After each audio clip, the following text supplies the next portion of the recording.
Hello दोस्तों, मैं उमा शंकर आपको अपना YouTube channel tricky by Gupta में स्वागत करता हूं। दोस्तों, आज मैं 12th क्लास में पढ़ने वाले विद्यार्थियों के लिए जियोग्राफी भूगोल टर्म 1 में आने वाले बहुत ही इम्पोर्टेंट और वीवीआई वायरल क्वेश्चन लेकर आया हूं।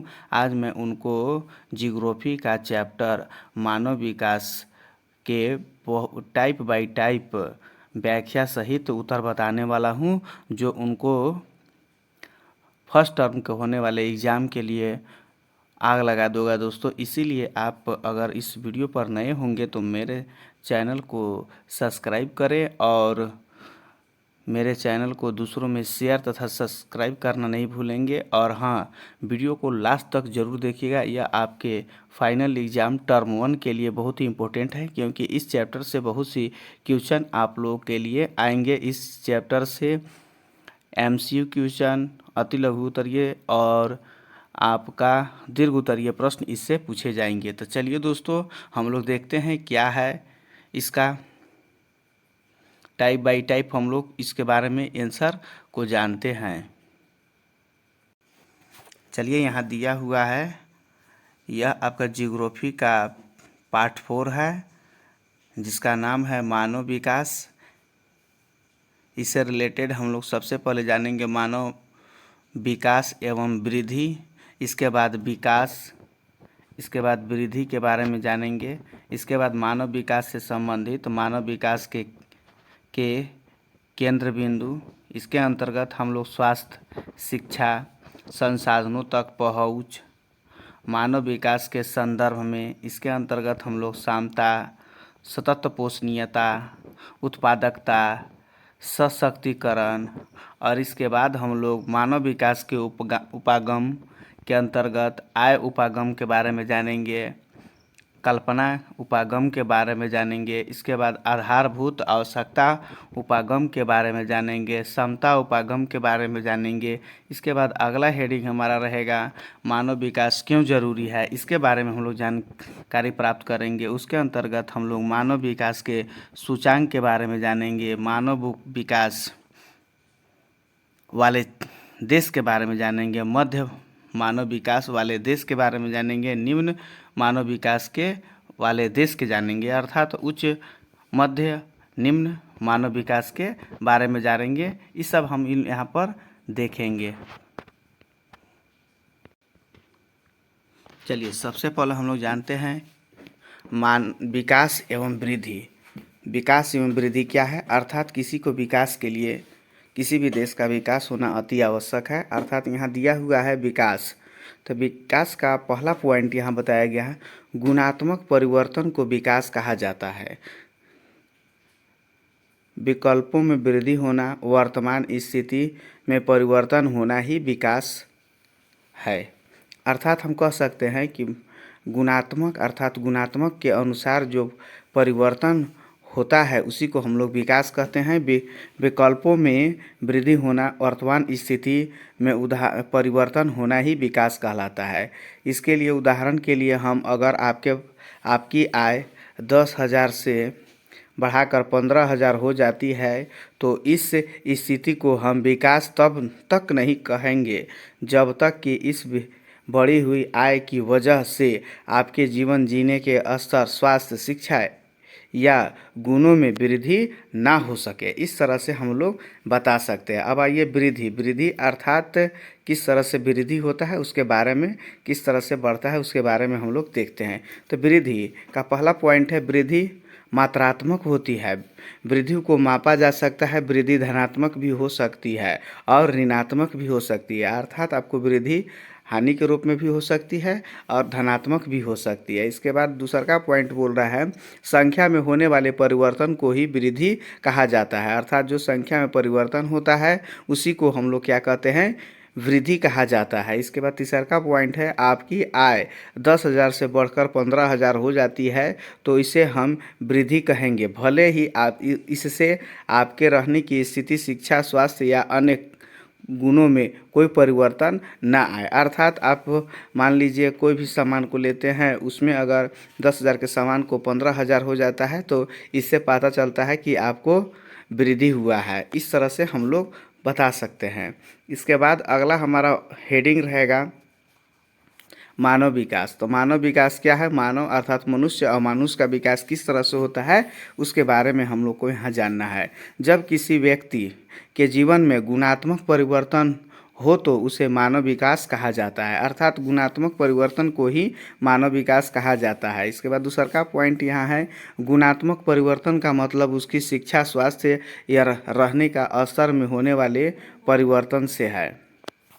इसके बाद अगला हम लोग हेडिंग देखेंगे मानव विकास के केंद्र बिंदु। स्वास्थ्य, इसका नंबर 1 है स्वास्थ्य बिंदु। स्वास्थ्य, मानव विकास के लिए स्वास्थ्य बहुत ज़रूरी है, क्योंकि एक स्वस्थ व्यक्ति ही खुशहाल जीवन भी जी सकता है।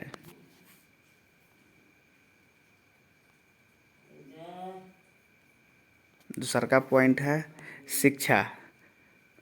मानव विकास में शिक्षा को शामिल किया जाता है, क्योंकि शिक्षा के माध्यम से ही एक व्यक्ति अपने जीवन को अपने अनुसार जी सकता है और समाज के विकास में योगदान दे सकता है।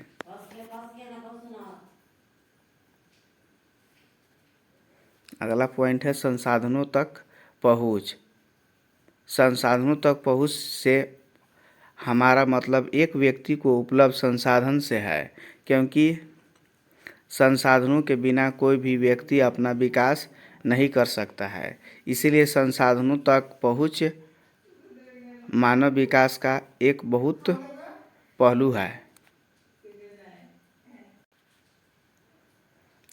उदाहरण के लिए, अगर आपके पास शिक्षा प्राप्त करने के लिए अच्छे स्कूल, स्वास्थ्य के लिए अच्छे अस्पताल नहीं है तो आप अपना विकास नहीं कर सकते। इसीलिए एक व्यक्ति की संसाधनों तक पहुंच होना ज़रूरी है, अर्थात आपके पास जो भी संसाधन नहीं रहने के कारण आपका विकास नहीं हो सकता है। इसके बाद अगला पॉइंट है मानव विकास के स्तंभ। उसके अंतर्गत पहला आता है समता। इसका पहला पॉइंट है, यहाँ पर समता का मतलब होता है सभी व्यक्तियों को संसाधन उपलब्ध कराना है, ताकि सभी को विकास करने की समान अवसर मिले। अर्थात समता का अधिकार सभी को होता है। दूसरा का पॉइंट है, हम उस स्थिति को समता कहेंगे जब संसाधनों की उपलब्धता में कोई भी प्रकार की भेदभाव न हो। इस तरह से हम लोग बता सकते हैं। इसके बाद दूसरा का पॉइंट आ जाता है सतत पोषणीयता। इसके अंतर्गत सतत पोषणीयता का अर्थ वर्तमान में उपलब्ध संसाधनों का इस प्रकार प्रयोग करना जिससे आने वाली पीढ़ियों को भी वह संसाधन उपलब्ध हो सके। इसके बाद अगला पॉइंट है सतत पोषणीयता मानव विकास के लिए ज़रूरी है, क्योंकि इससे सभी लोगों को विकास करने के समान अवसर मिलते हैं। इसके बाद अगला पॉइंट हमारा हो जाता है उत्पादकता। उत्पादकता के अंतर्गत यहाँ पर उत्पादकता का अर्थ लोगों को सक्षम बनाना है, ताकि संसाधनों का प्रयोग अच्छी से किया जा सके और ज़्यादा से ज़्यादा लाभ प्राप्त किया जा सके। इसके बाद अगला पॉइंट होता है अधिक उत्पादकता की वजह से लोगों को कम संसाधनों से अधिक संतुष्टि मिलेगा और मानव विकास में वृद्धि होगा। इसके बाद अगला पॉइंट यहाँ देखिए सशक्तिकरण। इसके अंतर्गत बताया गया है कि सशक्तिकरण का मतलब होता है पिछड़े हुए लोगों को समर्थ बनाना, ताकि वह भी अन्य लोगों की तरह संसाधनों का उपयोग कर सके। इस तरह से हम लोग बता सकते हैं। इसके बाद हमारा अगला पॉइंट हो जाएगा मानव विकास के उपागम। मानव विकास के उपागम से क्या तात्पर्य है उसके बारे में हम लोग जानेंगे। मानव विकास के उपागम से अभिप्राय मानव विकास को मापने की तरीका होता है, अर्थात किस तरह से हम उसको माप सकते हैं। तो इसके लिए मापने के लिए सबसे पहला आ जाता है आय उपागम।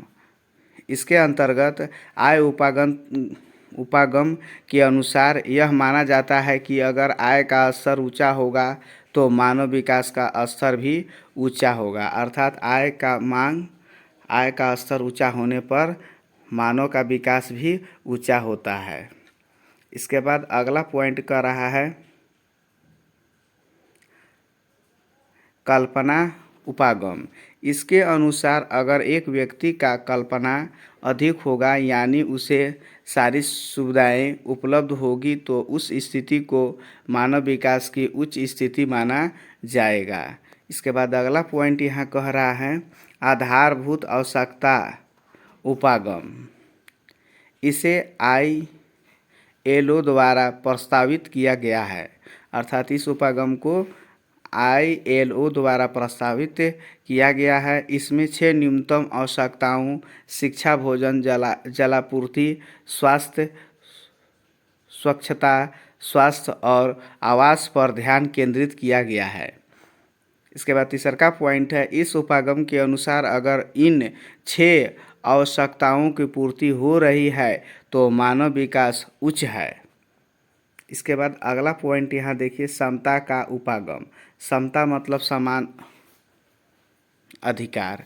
अर्थात इसका संबंध भारतीय अर्थशास्त्री प्रोफेसर अमर्त्य सेन से है। इसके अनुसार मानवीय क्षमताओं का विकास मानव विकास को बढ़ाता है।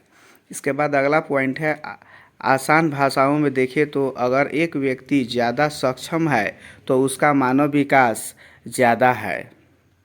इसके बाद अगला पॉइंट हम लोग देखते हैं मानव विकास क्यों ज़रूरी है। अर्थात मानव को विकास क्यों ज़रूरी है, मानव विकास होना क्यों ज़रूरी है, उसके बारे में हम लोग जानते हैं।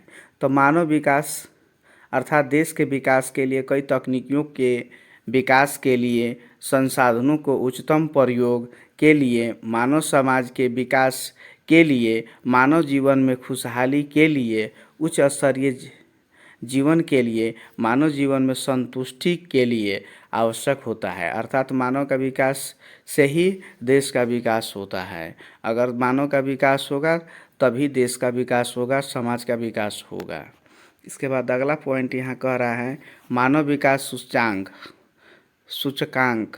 अर्थात मानव विकास सूचकांक क्या है, इससे क्या क्या मापा जाता है, क्या क्या देखा जाता है, किसकी स्थिति के बारे में बताया जाता है। तो यहाँ पर पहला पॉइंट है मानव विकास सूचकांक विश्व के अलग अलग देशों में मानव विकास की स्थिति को दर्शाता है। अर्थात यह विश्व में होने वाले मानव विकास की स्थिति को बारे में बताता है। इसे शिक्षा, स्वास्थ्य और संसाधनों तक पहुँच जैसे विषयों के आधार पर मापा जाता है। इसके बाद तीसरा पॉइंट हो जाता है इस सूचकांक के अंतर्गत एक देश को 0 से 1 के बीच का अंक दिया जाता है। इसके बाद 0 के पास वाला स्कोर निम्न मानव विकास एवं 1 के पास वाला स्कोर उच्च मानव विकास को दर्शाता है। तो यहाँ पर देखिए आपको यहाँ पर बता दिया गया है उच्च मानव विकास वाले देश, अर्थात उच्च मानव वाले विकास वाले देश कौन हैं और निम्न मानव विकास वाले कौन है, इसके बारे में हम यहाँ देखेंगे। तो यहाँ देखिए उच्च के अंतर्गत आपका आ जाता है नॉर्वे, जिसका मानव विकास सूचकांक 0.954 है, जबकि स्विट्जरलैंड 0.946 है, जबकि आयरलैंड 0.942 है। इसके बाद हम लोग देखते हैं मध्य मानव विकास वाले देश। इसके अंतर्गत आपका पाकिस्तान 0.560, जबकि Solomon island 0.557, Syrian Arab Republic 0.549, जबकि पपुआ न्यू गिनी 0.5343 है। इसके बाद हम लोग देखते हैं निम्न मानव विकास वाले देश। इसके अंतर्गत चैद 0.41, सेंट्रल अफ्रीकन रिपब्लिक 0.381, निगर 0.377 यहाँ पर बताया गया है।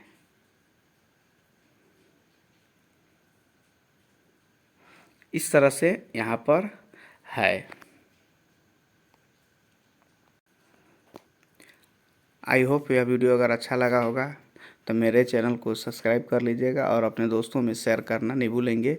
इसी तरह से नए नए वीडियो आपके लिए बनाता रहूँगा और आप इस वीडियो को लास्ट तक ज़रूर देखिएगा। Thank you, best of luck. फिर मिलेंगे नए वीडियो के साथ। जय हिंद।